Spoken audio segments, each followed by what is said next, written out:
Ah, don't you love the sound of Tekken and Mortal Kombat in the background? That's right. Welcome to the Loading Up Podcast. Almost at the wrong podcast. Whoop. I can start off today. It's one of the hosts, Brother Tay. Favorite thing? Computer suggestions. Life goes on. And I'm here with the sickly one. In the corner. The sick one. We gotta put him in the corner. He's contagious. Your boy got the Rona. Yeah. I was gonna say, what's your head? Sounds like a flu. It's all right. You know, at this rate, everybody's got it at least once, right? Right? I guess so. Yeah. Don't leave it hanging. Yeah, really be hanging on that one. Stop. I mean, I've had it at least once or twice.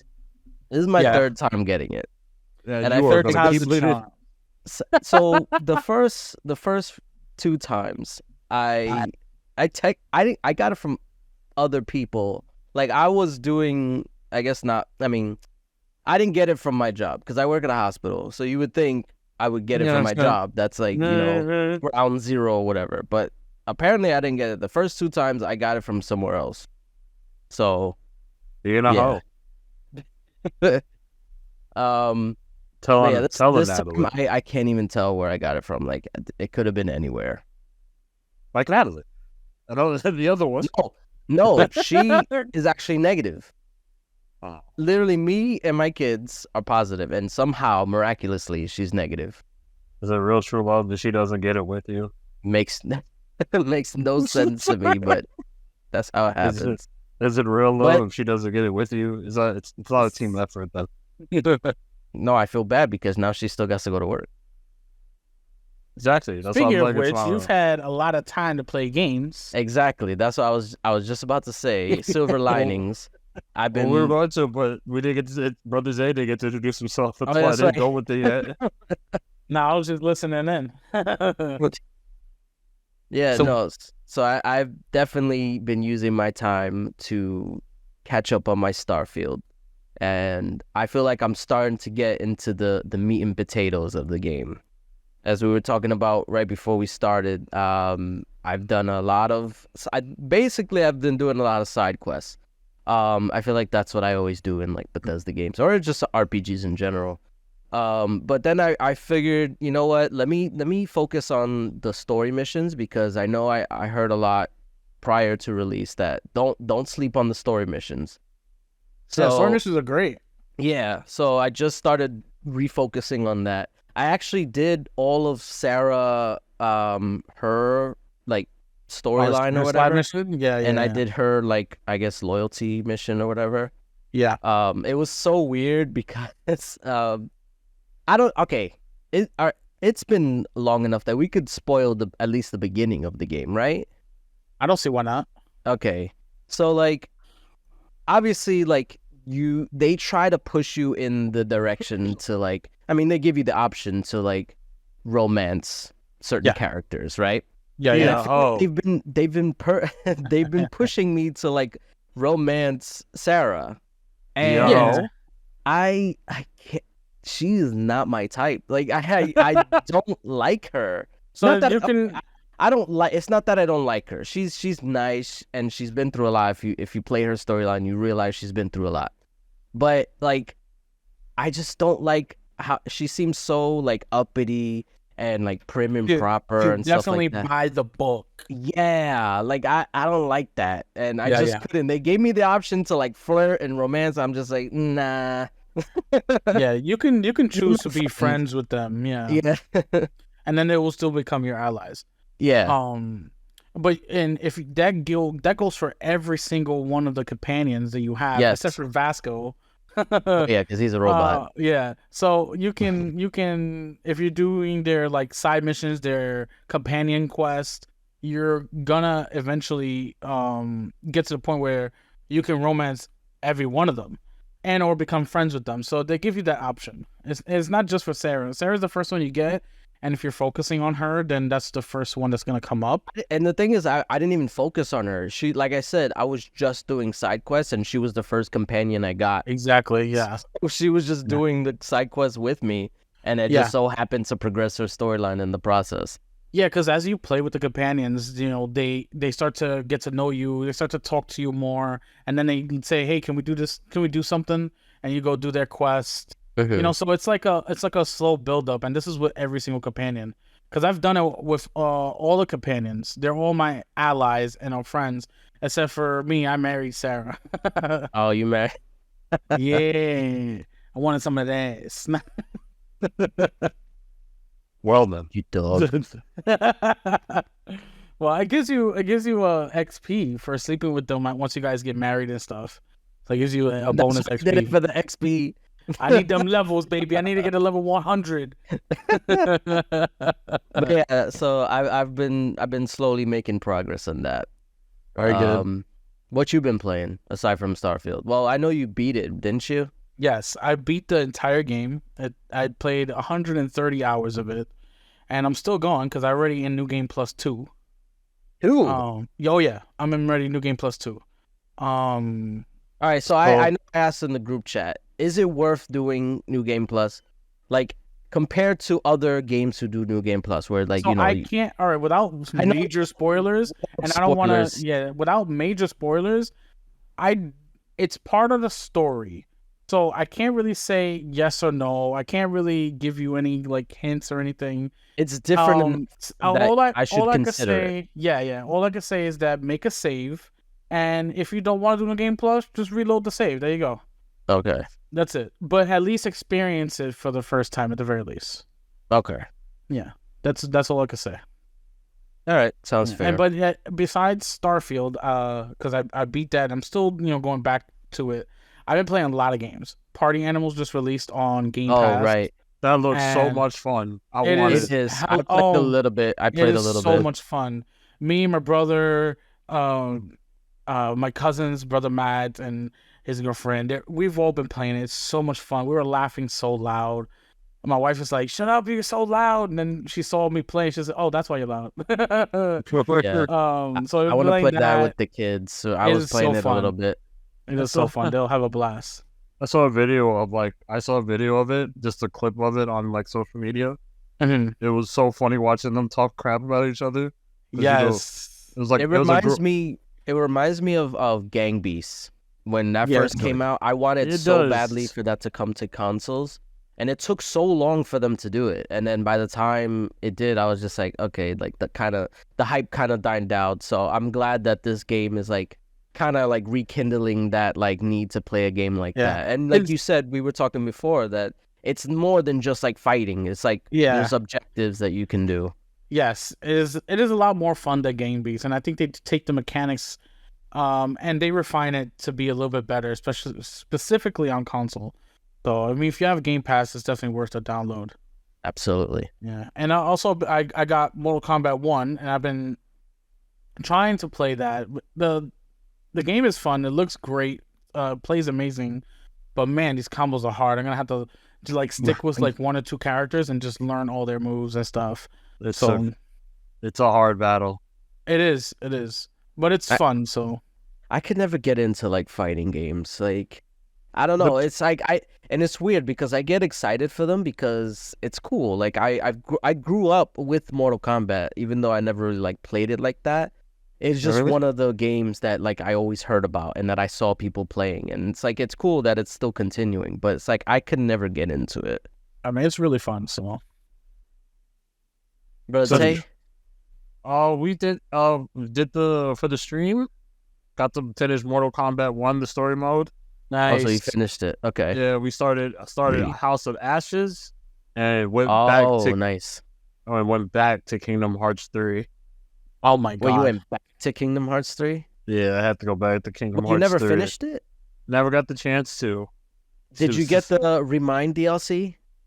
I think we did. I got this one's on my my streaming partner's PlayStation 5, so I gotta talk to him. But I remember because we talked about it because it was going there. We're like, we should get it and do it again, and we just looked at each other like, yeah, we should. No. We never finished.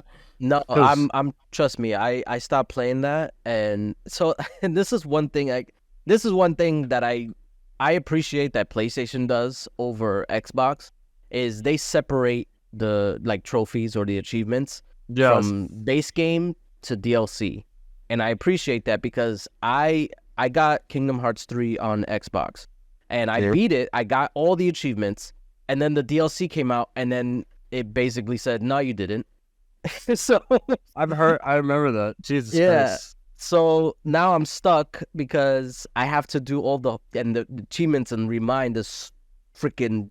Oh my gosh, it's so freaking hard because you have to do the data battles or the whatever they're called. I think it's called the data battle. Like we gotta basically fight the bosses. Yeah, it's like all I forgot.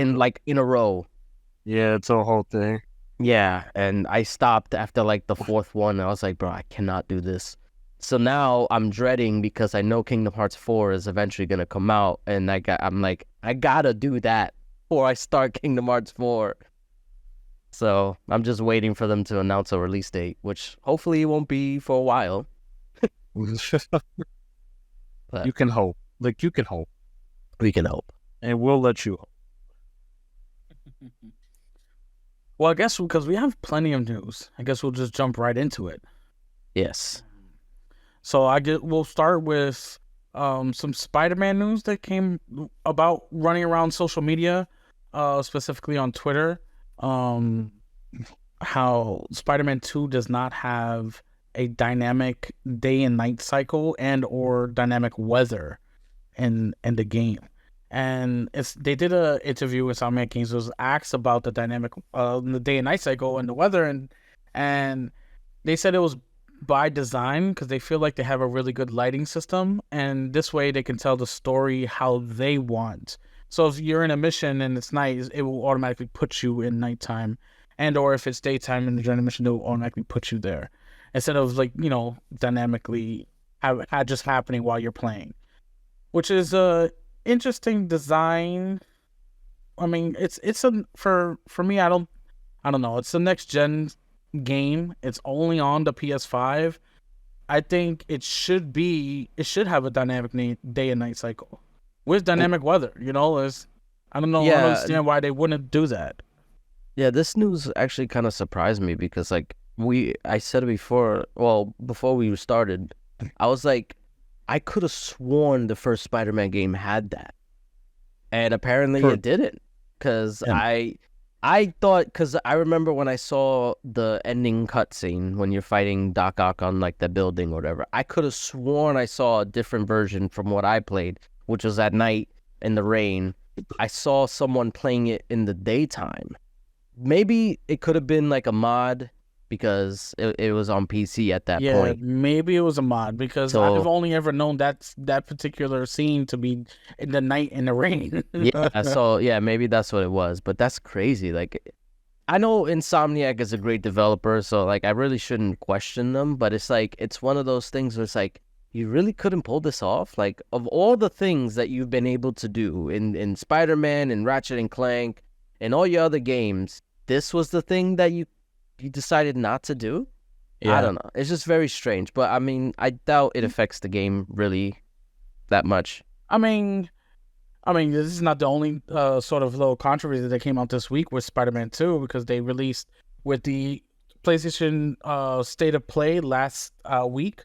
They released more footage from the game and how Spider-Man's like holding onto a truck or airplane that's going next to a building, and the truck is like bashing against the building, and there's like barely any damage to the building. And even PlayStation, like hardcore PlayStation fanboys who are on Twitter all the time talking about Spider-Man, were like, "What is this? There's not even damage on the building." But like, how can they justify this as a PS5 exclusive, and they can't even get things right, like a building being damaged by a truck? So it's a lot of things that are being talked about for Spider-Man. Either way, I'm excited for it. I'm gonna buy it. I'm gonna play it. So it's just I guess we're nitpicking now. It's just nitpicking, and that's from both fanboys alike. Yeah, I don't like I said. I think the game will still be fine, and a lot like you said, it's very nitpicky. Yeah, but still, like I feel like, and that also is due to like players holding Insomniac to a higher standard, and them not being able to achieve like little details like that, it's not the end of the world, but it's just like, come on, Insomniac, we know you can do that. Like other studios have done that are I want to say lesser, but like that are not as capable. So it's like, why can't you do that? I don't know. Maybe maybe it's an engine issue, because I know they're using no, they're not using Decima, are they? I'm not sure what engine they're going to be using. All I know is that the game will be a 9.5 for me as long as there's no stealth missions with MJ. If there's an MJ stealth mission again, I swear to God, I'm gonna rip my hair out. That's on my beard.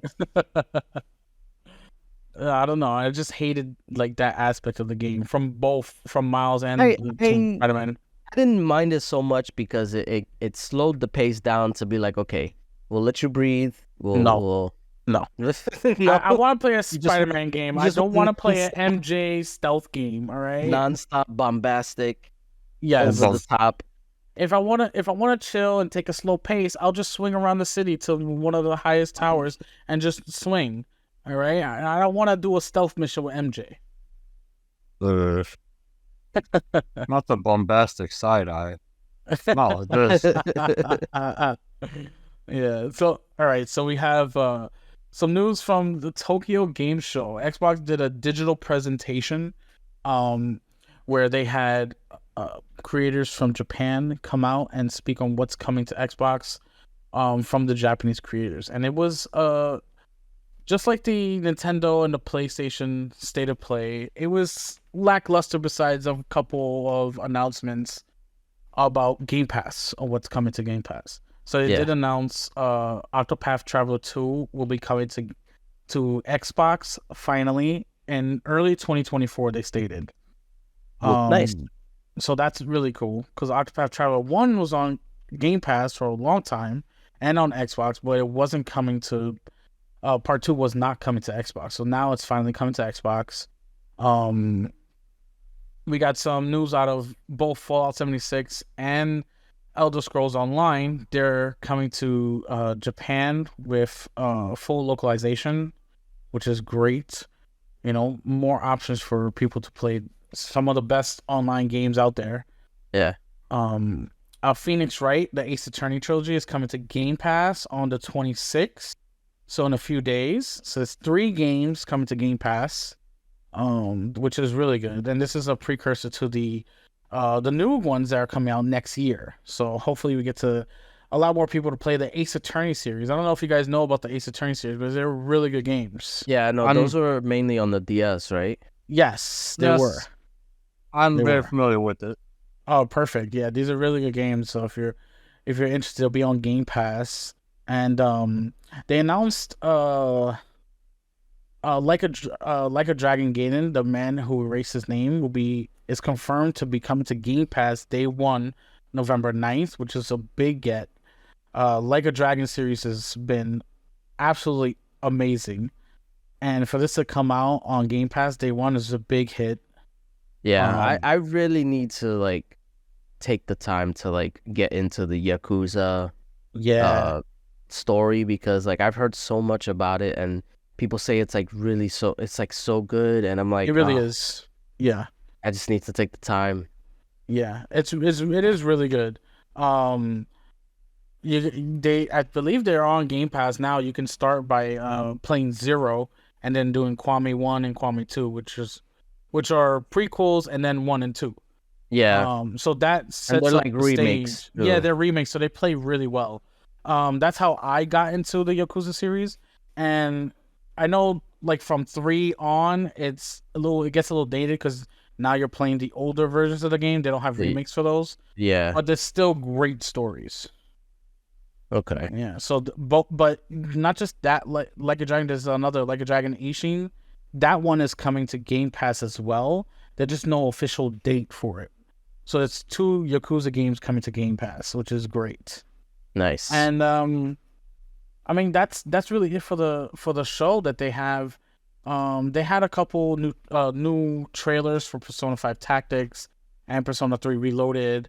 The DLC announcements from Wulong Fallen Dynasty, And that's pretty much it. The big focus was the Game Pass, like, and of course, a lot of the games that are coming to Xbox from Japan are by Sega. So it just goes to show you that they're really doubling down in their partnership with Sega. Yeah, Sega. and Exactly. it's beneficial to Xbox because they need that lineup too, to like bolster up like the year. Because I know they have the first party coming, but now they have the third party partnerships with Sega, and now with like Square Enix too. Like they're slowly starting to get that support. Yeah. And it's great. From the Japanese perspective, that's always been their weak point. So it's good to see that the Japanese developers and publishers are starting to show support to build up a new audience on Xbox, you know? Definitely, because despite what the social media may have say, Xbox is doing well, and they are getting more and more players, and it doesn't matter the market, whether it be Brazil, UK, Japan, even in China, which is not the best market, but still it's growing for Xbox. So it's just more games to more players. That's all it is. Which is, as gamers, that's what we want. Exactly. More games. So this news was quite shocking because we had a massive leak. I know tons of people know about it.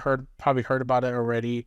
A massive leak from Xbox, the FTC, and or maybe not the FTC. Nobody really knows. Everybody's pointing fingers on who was to blame. Whether it was Xbox or FTC. I want to say, because I was also very confused about like who was at fault, who did what. Apparently, it was the Microsoft lawyers. Well, because they were the ones who uploaded the files, and they uploaded the incorrect files. Yeah, but they also uploaded to a server that was secure, and then the FTC.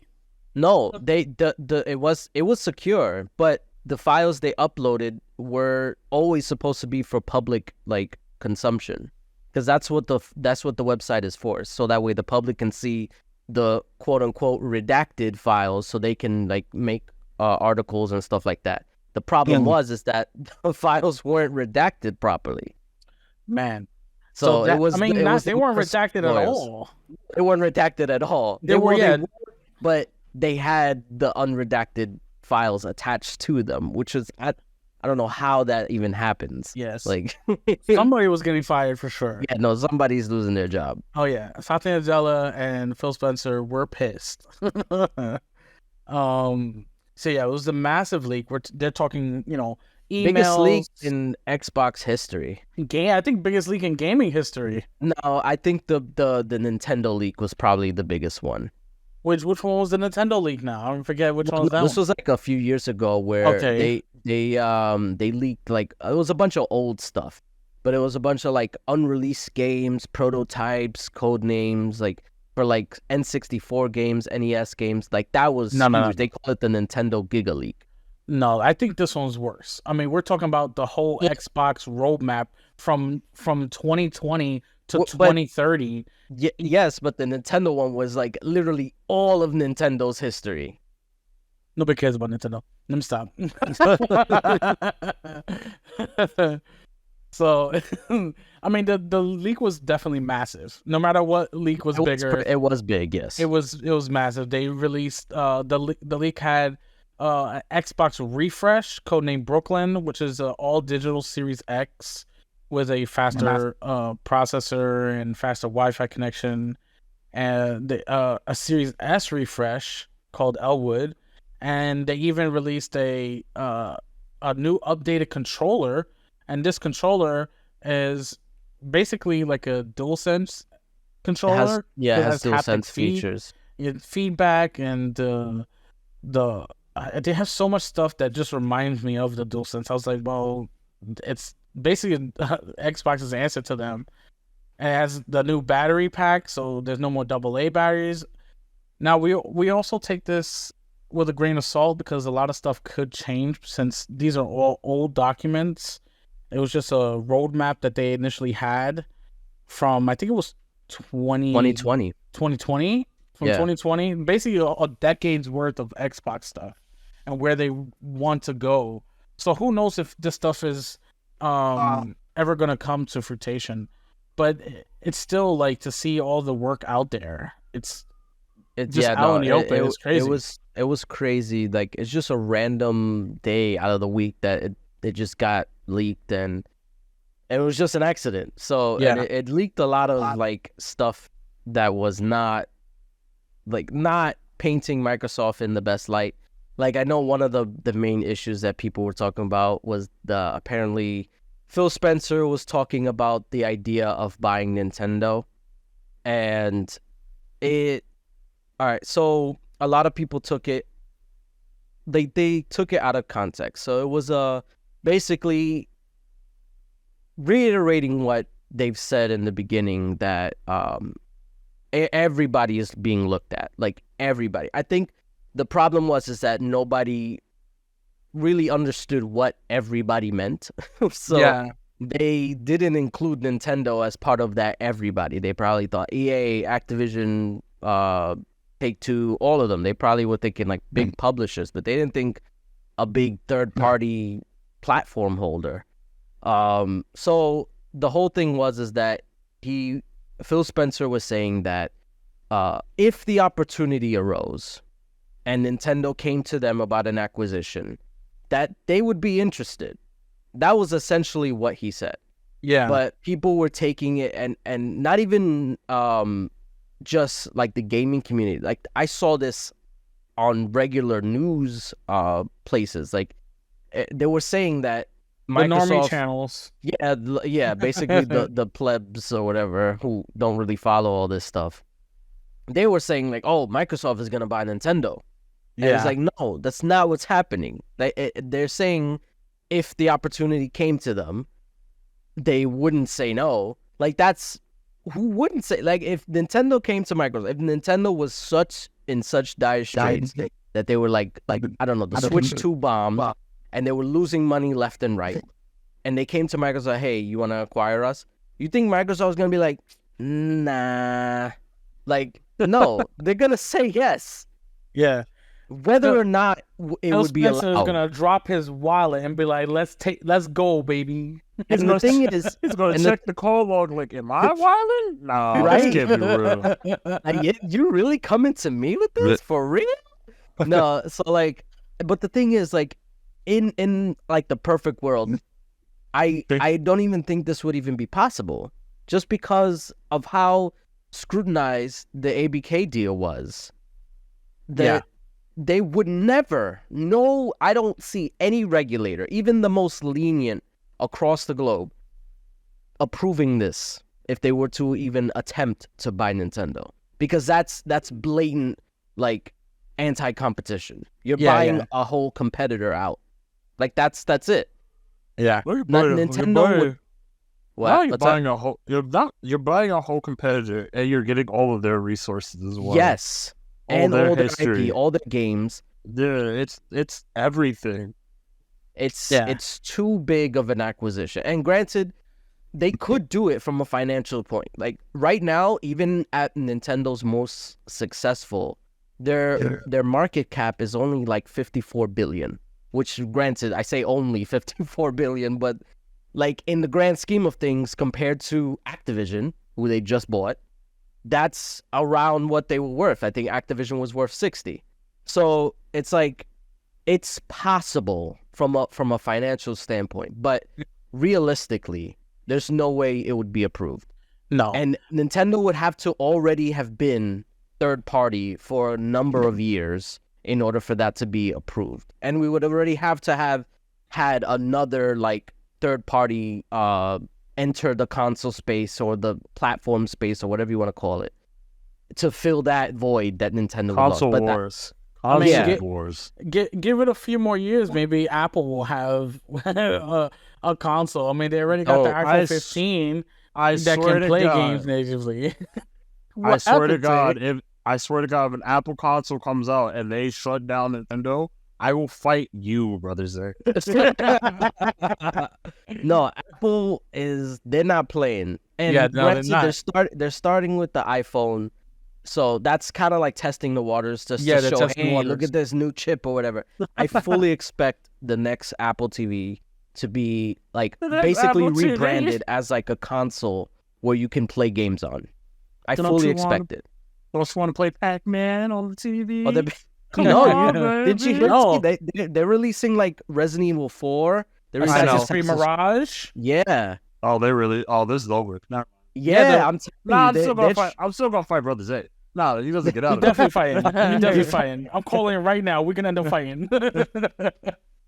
No, but they definitely have the strongest chance of all the third parties to come in, because I know Google tried and they backed out. Amazon is kind of sorta in there, but not really. You're hanging on. Yeah, they're dipping their toes. They're waiting till the water gets warm.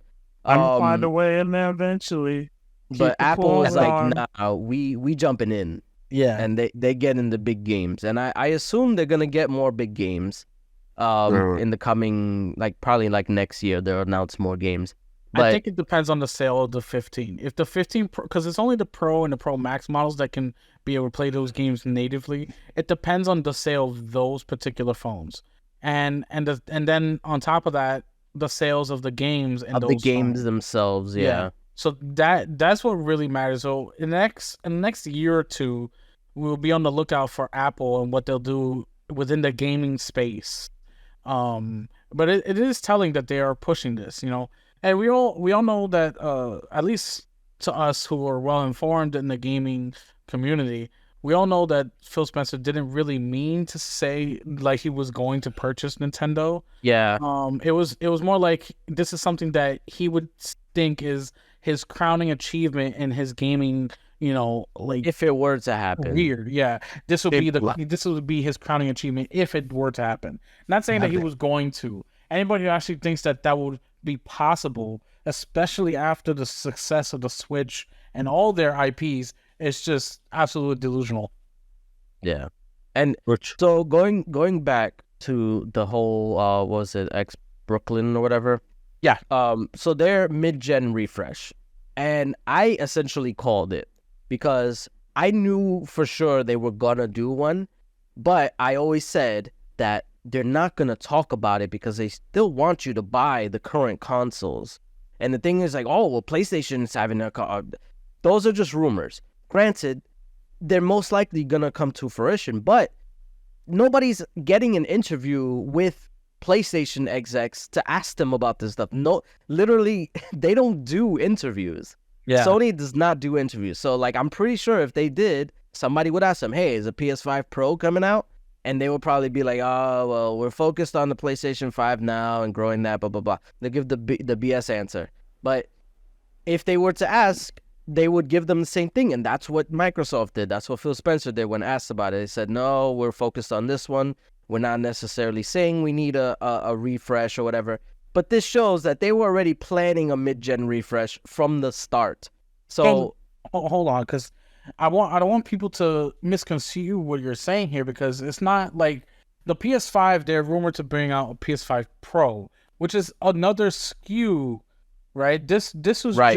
just with the Xbox codename Brooklyn. It's not gonna be another SKU. It's just gonna be the Series X without a disk drive and have So- like better Wi-Fi capabilities. It's not like a full it's not like it's gonna be like a slim version. It's not gonna be a whole Basically, new yeah. console. So it's not like a Pro model or anything like that. It's still the Series So- X. this is what I assume. Because I think back in 2020, even before the consoles launched, they knew that they were going to do a mid-gen refresh. But they didn't know to what capabilities that they were going to stretch to. They So also now- didn't know COVID was gonna come. Well, that too, yeah, manufacturing issues, all of that. However, this was 3 years ago. I'm pretty sure in that 3 years, they looked at what they had and be like, yeah, Well, this is probably not going to cut it. We probably got to make adjustments and do something different. Because basically what they were doing was just re-releasing the Series S with the bigger hard drive and no disk drive. And that was it. I mean, yeah, it was faster processor, but nothing was going to be substantial enough to be considered a mid-gen refresh. It was just a re-release. So like you said, a slim model. Yeah. But now, I mean, the PS5 Pro rumors have been going on for at least a year. I'm pretty sure we know these companies, Sony, Microsoft, Nintendo, they know what each other's doing. They got insides, they got friends, be like, hey, we're doing this, you might want to do this. Like that's all like behind the, scenes type of stuff. So I'm pretty sure they know, Xbox would know if Sony's working on a PlayStation 5 Pro.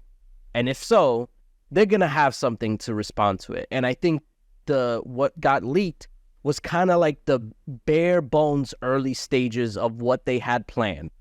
Yeah. It most likely will be an all digital console, but maybe with the backlash that it received, which it's kind of like, I don't know. That's a whole nother conversation about like digital versus physical and stuff like that.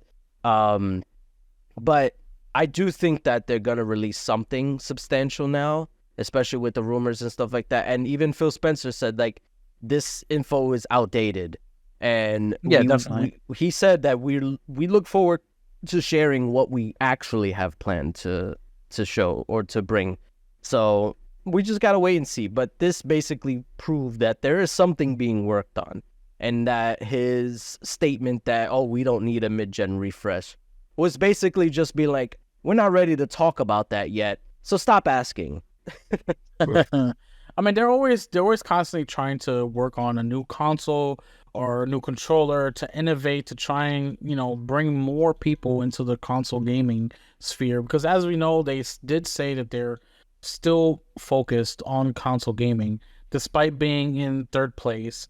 But what was interesting also about the leak, in particular to being in third place, was that it showed the amount of revenue and profit revenue that each company was getting, both Nintendo and PlayStation, respective to Xbox.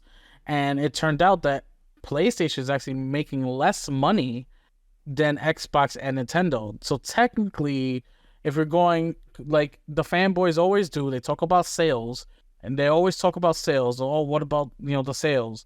Technically, the sales say that the PlayStation is in third place. Nintendo, obviously, always in first. And Xbox is ahead. And it's not by much. It's not by much, but it's still ahead.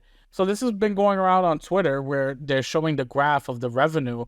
And obviously, PlayStation's in last. And since everybody always talks about the sales, they've been going super hard on all the fanboys. And the fanboys have been reacted accordingly by just being complete just asses online. Yeah, they're basically trying to downplay it and say, oh, well, this is you have to take into consideration that they just purchased Bungie, so that cut into their profits and blah blah blah. And it's just like, okay, but they're still they're still in third place. So like that you're not denying that the information is correct.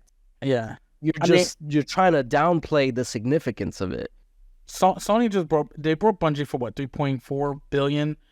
Microsoft purchased Activision for $69 billion. And they're still in second place. So they bought really Bethesda. And a couple years before they bought Bethesda for like $7 billion. So it really goes to show maybe it's not about that they purchased this. They're just not making more money than Xbox and Nintendo. And Nintendo obviously making a ton more money than all of us. And that's as it should. Yes. Well, I mean, that goes without saying. But that just shows that even with Game Pass, that you can still have a profitable business. And that's what everybody was saying, like trying to downplay. Oh, how can they make money with Game Pass? They're giving away games in the subscription service. Like, it's unsustainable, blah, blah, blah, blah. This shows that it's sustainable and that they can make a profit. So it's like... Yeah. All that talk was for nothing. I mean, like you just said, it was just all talk, and because that's what the fanboys do. They just talk. They don't have a game to play. They're waiting for Spider-Man. They're waiting for Spider-Man. Don't get me wrong. I'm waiting for Spider-Man too. No, I'm waiting for Spider-Man to play. One day it'll be here. I believe. You got a month. It's okay. Yeah. We gotta get through a month of the fanboys, talking. So, yeah. I mean, yeah. I mean, the leak was absolutely massive. It And was yeah, there's a so lot much, more too. I mean, we didn't even talk about the whole like Bethesda lineup that they Yeah, had. I mean, they yeah. had a I mean, it bunch was of all games. outdated though. The Yes, I whole mean, Bethesda lineup was but outdated. the timelines were outdated, but Yes. I don't think the games on there were outdated. I think Oh no. those games are still coming out. Like there was games like Doom Year Zero, which Yeah, is I Year guess supposed Zero. to be a prequel. There's Project Project Platinum. Project Platinum. There was Project Fest. I can't remember. It was started with F, I think. There was a project, and then they also said that there was a licensed IP that they're working on. That's not Indiana Jones, because Indiana Jones was on that list. Yeah, that was supposed to come out. According to the leaks, it was supposed to come out 2022, and as well as Oblivion remaster. Yes, 2022, and a Fallout 3 remaster. Fallout 3 remaster. All this was supposed to come out in 2022, and they even had Elder Scrolls 6 come out in 2024. So we definitely know that this list is definitely outdated because it was before COVID. Because this was True. basically what they presented Microsoft before the acquisition to basically say like, hey, this is what we got coming. You want to buy us? Like, I think that's what this was essentially supposed to be. But because of COVID, it kind of pushed things back. So I think the initial so if we based it off of release dates, Starfield was supposed to come out 2021, and it came out 2023. So if we were to take that timetable, and Redfall too, if we were to take that timetable and basically shift it over to all the other projects that were releasing, basically it shift over 2 years. So anything that was supposed to come out in 2023 is probably going to come out 2025, and 2022, 2024, and so on and so forth. So, I see. Yeah, just adding a couple of years onto the basically, release. And I think if that were to be true, that Doom game is supposed to come out next year with an announcement, probably at the VGAs. If I had to guess, if you're adding 2 years, then it'll be 2025. Did it say it was coming out 2023 or 2022? 2023. Okay. Well, it said fiscal year. So that could be still under 2022 release date. No, I don't think so. I think it could. I think it's still a possibility it gets announced at the VGAs this year and then released next year. Yeah, I think it's possible. There's a ton of games. I mean, because Phil Spencer was already talking about it before, like when I think it was when they did that interview. I mean, it wasn't E3, but the E3 time in June, he did an interview and he was basically talking up what id was working on, and he was like, wait till you see what they're working on. So I have to assume that it's coming out soon or sooner. Well, that just means more games for PC and console players. Well, Xbox and PC players. Which also means I gotta play the Doom games. You haven't played them? How much stuff do we have to go through your backlog before we stop? I have Doom. I bought it. Get him, Tay. Get him. Did you how many Dooms do you have that you have not played? I have one, the first Doom. The remake Doom 2016, and then the Doom Eternal's on Game Pass, so I have access to it. So you have 3. And I have all the other Dooms that that they put on Game. So yeah, it's a mess. My God. Oh Lord. It'll never end. No, it's be a lifelong thing. Ever end. Sorry, we'll get into the Unity. Unity's been in hot water since they announced that they were going to start charging per install for their games. So now they have backtracked. All the outrage from developers and gamers alike has finally paid off, because Unity is backtracking their runtime fee and their per install fee, which is great. No, this is great news. It's absolutely fantastic news. Now they did say that the fee will still remain if you're making games on Unity with their new engines and stuff. And they did say that you can circumvent the whole fee. If you choose, you can just give them 2.5% revenue share if that is going to be less than the fee. So they are making changes. They are listening to feedback. I guess that's what we have to do. We have to bully these companies into doing what we want. Well, I mean, that's generally how it goes. Like you you have to bully these companies into doing what you want because they will run all over you if you let them. Yeah, I mean, it really did remind me of when everybody bullied I don't even know the studio behind Sonic, the movie Sonic. Oh, yes. Like they bullied the developers so much, they reshot all the CGI and did everything over. Took a whole year.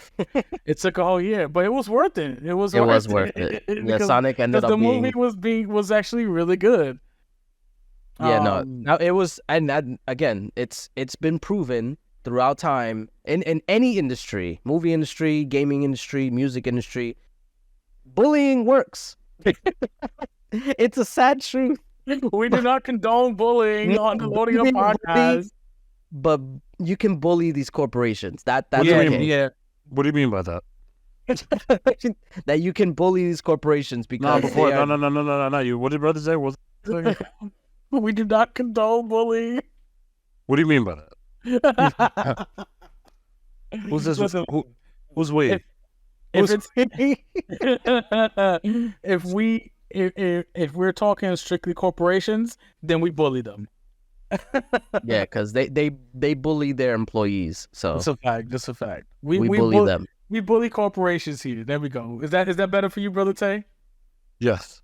Okay. Yes. Bully corporations, especially the ones that are continuing to stall this strike of the WGA and the... Oh, so fucking bully. And anyone who supports them. Yes. Yeah. So fuck all those companies. Bully them to no end. Yeah, so the bullying was effective. Unity is reversing, and that's good news for the small developers and gamers alike. And it makes me wonder, like, did they not see this coming? No, they didn't. Anybody could have told them, any like PR company could have been like, hey, probably don't want to do this the way you're doing it. And they just did it anyway. We're talking about a group of suits. We'll use that because you want. We're talking about a group of suits in a boardroom who's probably never picked up a controller in their life. You're right. And they're just like, oh, we need more money. Charge these little people more money for using our service. That's all it is. It's corporate greed, and we do condone bullying corporate greed. Yeah, bully corporate greeders or greeders. People who are greedy. Welcome to the debt store. How can I help you? But yeah, I'm glad they reversed and they're making things right. So it's like it's crazy. Also, you have to think, because I know this has happened before, and there has to be something to say about that.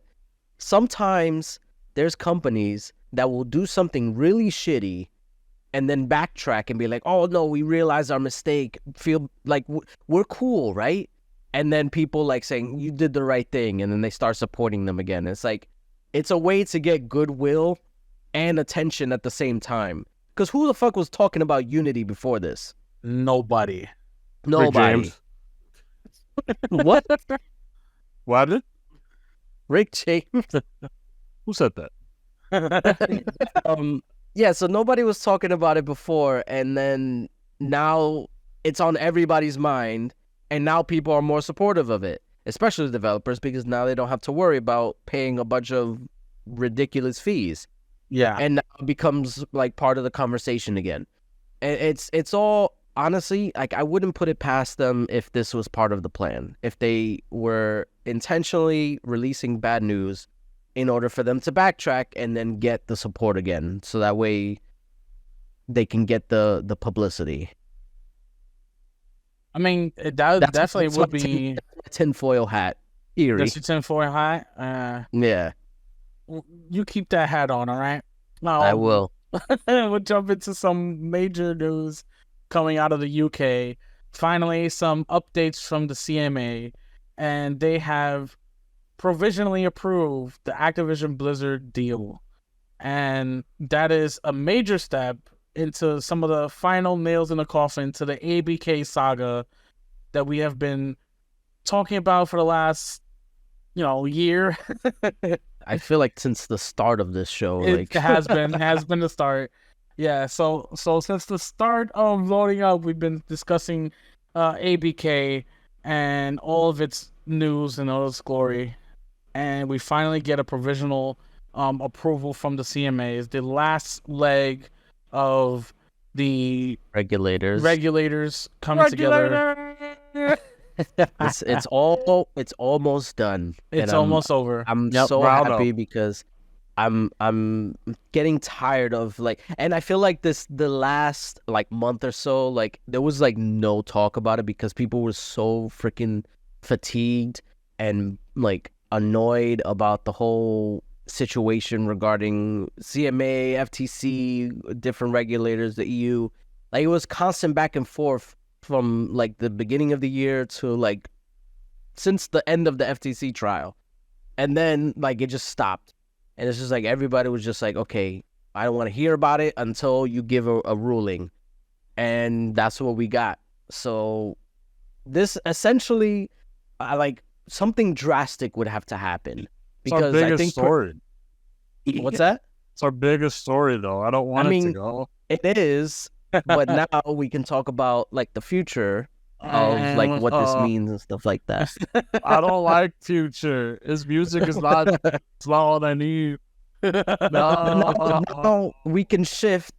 Basically, what we've been talking about was speculation into be okay, this is what's gonna happen, or most likely what's gonna happen, instead of being oh, maybe they could do this, and maybe this will happen, and maybe we could get this game back, and now we'll be able to talk about that. So it's not gonna stop. It's just gonna be a different perspective. Yeah. Spectator. I barely know her though.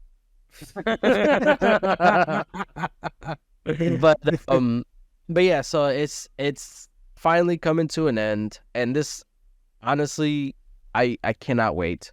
I just want it to be over. I want to be able to focus on new things, and I don't want to be upset anymore. We're basically frustration over governmental proceedings, because I shouldn't be worrying about that. Yeah, no, not in the gaming space, especially not in the gaming space. For other things, but not for gaming.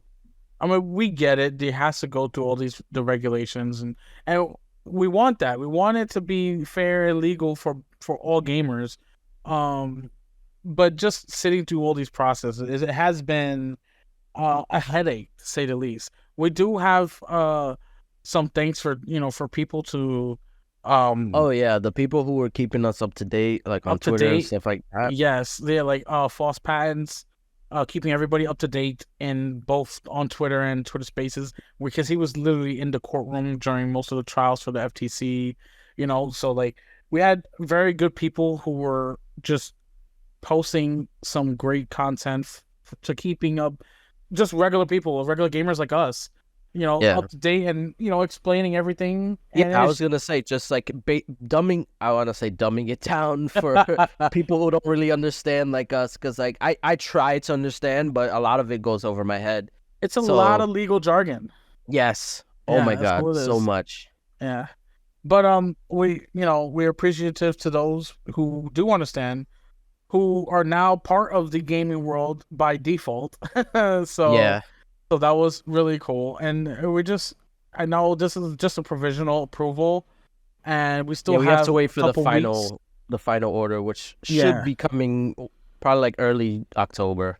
People were saying early October, but the final decision is expected on the 18th of October.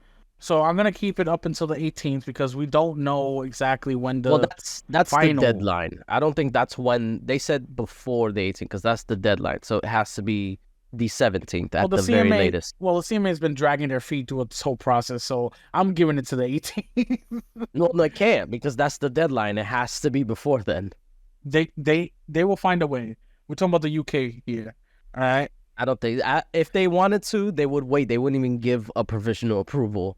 They would just be like, "Nah, we need more time," That would be a disaster. or they would have done a whole phase 2. Yeah, no. Yeah. If they really wanted to delay it, there was so many avenues they could have taken.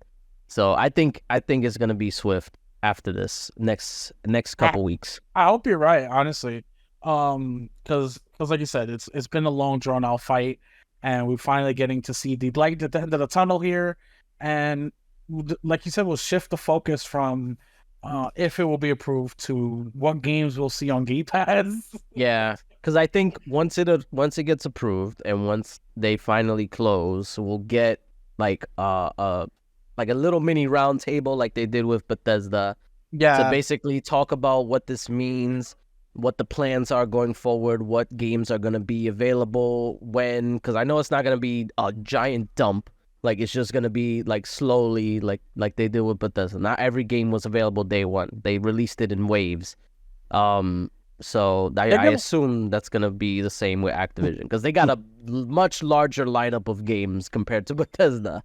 Well, you know what? They could do both things. You know, they can do a slow, dumps here and there of games coming out from Activision, or they can just be like, here's the Activision category that we have for now, and just put it in like a section on Game Pass. Like Bethesda has its own section on Game Pass, and even EA, they have their own little section on Game Pass as well.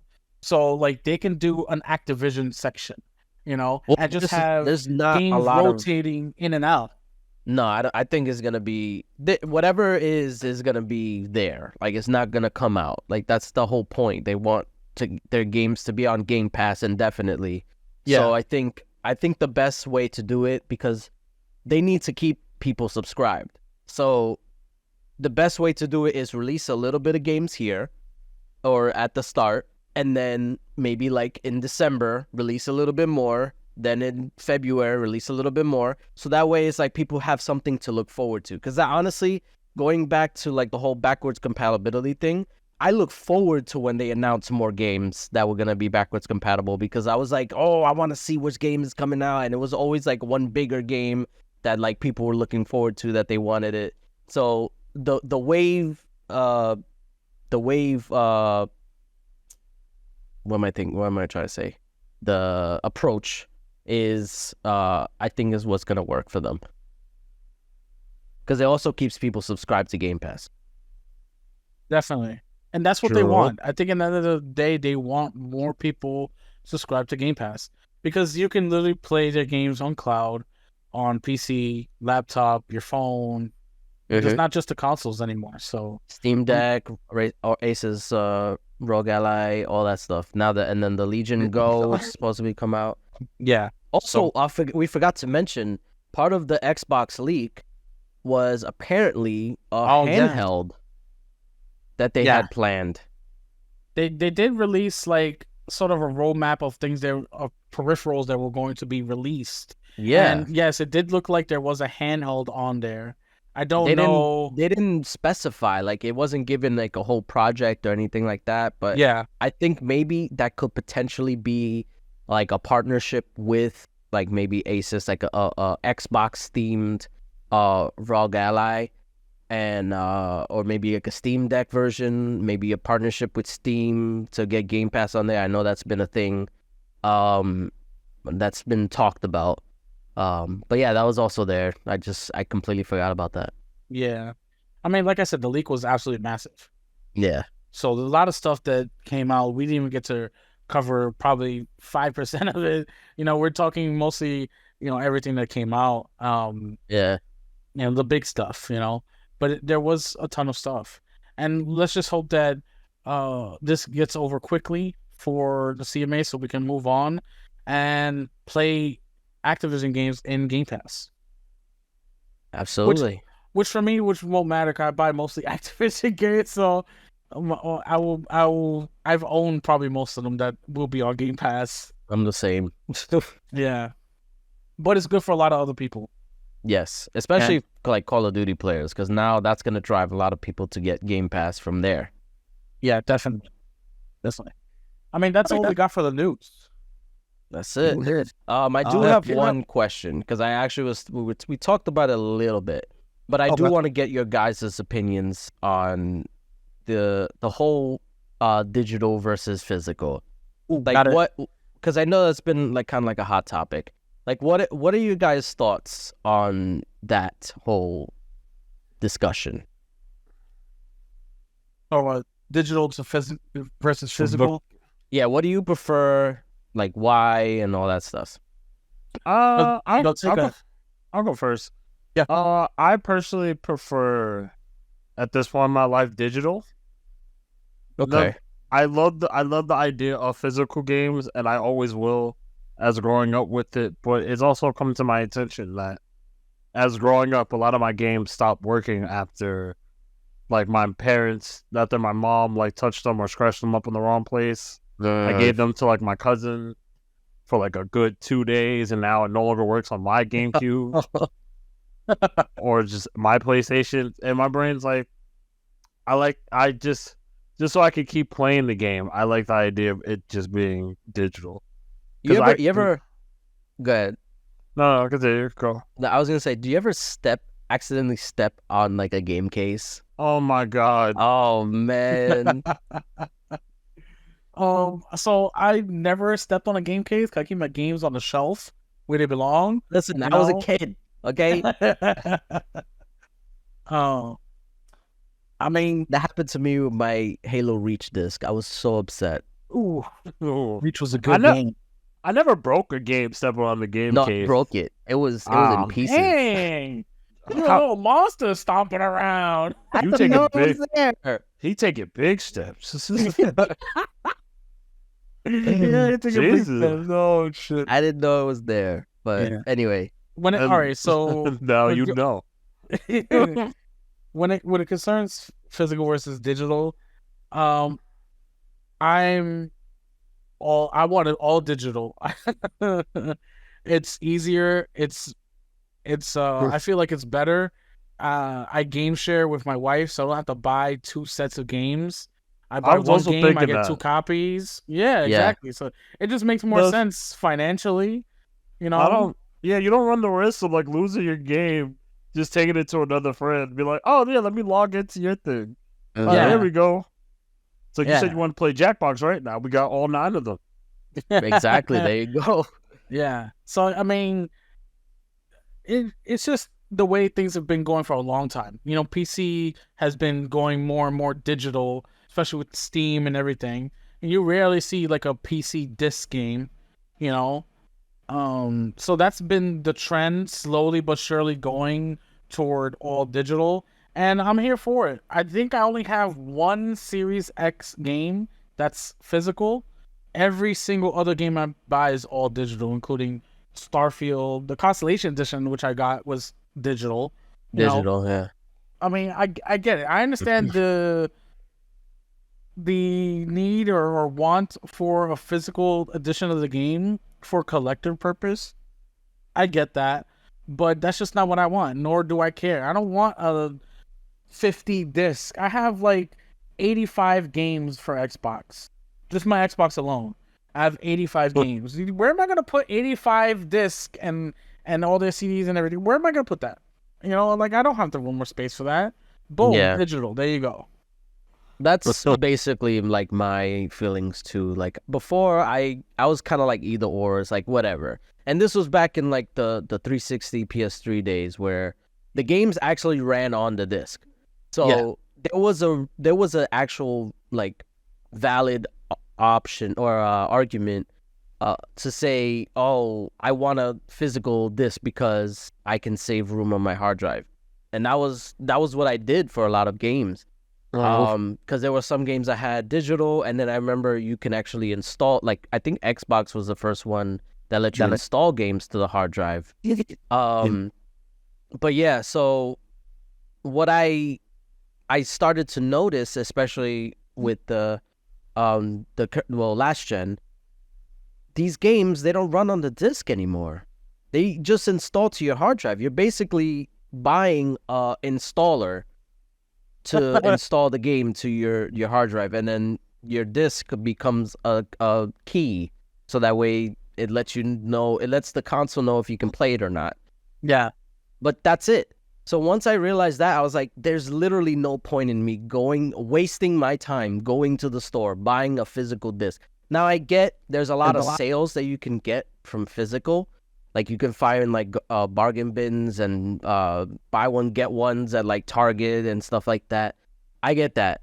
But there's also a lot of sales digitally too. Like I literally bought not too long ago, and I just beat it, Resident Evil 3. I bought it for $10. Like that game is like what like $60, and a lot of people complained about that, but I bought it for 10. So I was like, I got my money's worth, and I've gotten plenty of. I bought the Little Nightmares collection that was on sale for $10 for both of the games, and it's like there's so many sales all the time, and it's year round. It's like it's not just like whenever Target has a sale or Walmart or whatever. Like it's always constantly sales. Yeah, every season has a sale. You got the summer sale, you got the winter sale. Yeah, you have a spring sale. You have all these seasons have sales, and then like genre sales, like horror for Halloween. There's constant sales. Like you just got to know when to look. Yeah, so exactly. All of that basically equates to me like seeing less value in getting physical, other than like being able to like lend it to a friend easily, but I don't lend my games to friends anyway. So game share, it's 2023. Yeah, game share. Also, the whole if I want to sell it or whatever, it's like if you buy a game going into it wanting to sell it, and it's like that's first of all, you're not gonna get the same value. You bought that game at $60, you're gonna get like $10 for it at most. So it's like, is it really worth selling? So like that whole proposition really never stood out to me. I know some people do it. And then the whole collector thing, I'm not a collector. I never aspired to be. For the same reason you said, I don't got space. So and even then, the collector's editions now, they come with the digital version, so you can literally have a case to put on a shelf, but then the game is still digital. So it's like, honestly, the Constellation edition came with a really cool steel case, and the game was on a code was on a little like metal piece, and that was it. There's no disc, no nothing. So it's steel case for what? Yeah, and it just I don't know. There's more practicality with digital than physical. And I know a lot of people are like, oh, but you don't actually own the games physically or digitally. It's like, first of all, I care so less about ownership for games and media in general. Like, I'm more about consumption. If I can still get entertained by the thing, I don't care how I get it. Same with movies, same with books. I mean, I don't read that much. Same with music, same with games. Like, I don't care if it's a subscription service. As long as I get to experience the thing that I want, I don't care how I get it. I don't care if I own it. It's whatever. But some people make that argument, oh, you don't really own it. But it's like... Neither do you, homie. I came here to play. Why you bothering me? Right? That's the whole thing, too. But I guess it's like, oh, but I want to own the games. I go, no, you just want to have a case on a shelf to look at. That's what you want. It's true, though, because even if you have a physical disc, right, for a game, and they take the servers offline, your game is worthless. Your disc is worthless. Like, try to play Destiny the disc. Yeah. Like, if they shut down the servers, like, it's not going to work. It's too late. That's not the trend. The trend is going digital, and it's been like that for years. It's just slowly. Yeah, exactly. It's just slowly going that way. Especially now with all these subscription services, PlayStation Plus Premium, Game Pass, Nintendo Online. All these have great games where they're even preserving games from old school games. Xbox with their backwards compatibility, PlayStation with their PlayStation Classics, Nintendo coming out with all their old games on Nintendo Online. This is all better for gamers and better for game preservation than physical media. Yeah. I mean, that's just how I see it, digital all the way. Go digital. Anyway, No digital. Gotta that was bag it up, bag bag it up. No. But the way you work it, it's all digital. I gotta All bag digital. it up. Oh man. All right, well, that's gonna do it for us, guys. Oh, we forgot to mention, I know we usually do it at the beginning, but please like and subscribe. Oh And shit. follow, yeah, I know. Yeah, if you've made it this far, if you made it this far into the video, thank you for watching. Thank you for listening. Yes. You know, like us up, share. It just helps us. Follow us on our socials, all that Oh, jazz. I can't wait for the channel to get big so I can start doing dumb shit at the end of these videos. Let's go. So if you All made right, it this let's- far after listening to the after credit, write this in the comments. Right, I know. Oh, I can't wait to be a dumbass. Let's go. Thank you All right, for we'll listening. see you guys next week. Peace. Peace. Welcome.